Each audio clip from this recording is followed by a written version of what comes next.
ജാഫറി. പ്രധാന വാർത്തകൾ. ഷാർജയിൽ ഗൾഫ് മാധ്യമം കമോൺ കേരള പുരോഗമിക്കുന്നു.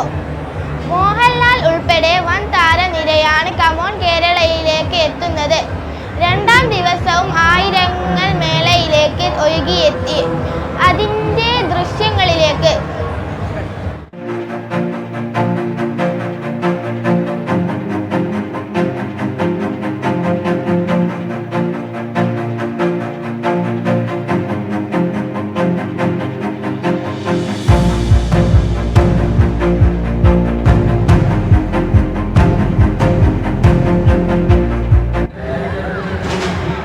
മിഡിൽ ഈസ്റ്റിലെ ഏറ്റവും വലിയ ഇന്ത്യൻ വാണിജ്യ സാംസ്കാരിക വിനോദമേളയാണ് ഗൾഫ് മാധ്യമം ഒരുക്കുന്ന കമോൺ കേരള.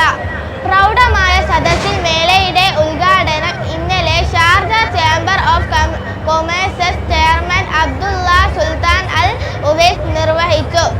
അബ്ബാസ് മുഹമ്മദ് തയ്യാറാക്കിയ റിപ്പോർട്ട് കാണാം.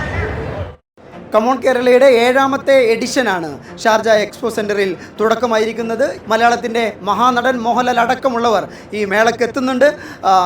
കഴിഞ്ഞ വർഷം ഏകദേശം 2.5 ലക്ഷത്തിലേറെ ആളുകൾ പങ്കെടുത്ത മേളയ്ക്ക് ശേഷമാണ് കൂടുതൽ മിഴിവോടുകൂടി കമോൺ കേരളയുടെ 7ാമത്തെ എഡിഷന് തുടക്കമാകുന്നത്. ഇതോടെ ഈ വാർത്താ ബുള്ളറ്റിൻ പൂർണ്ണമാകുന്നു. നമസ്കാരം.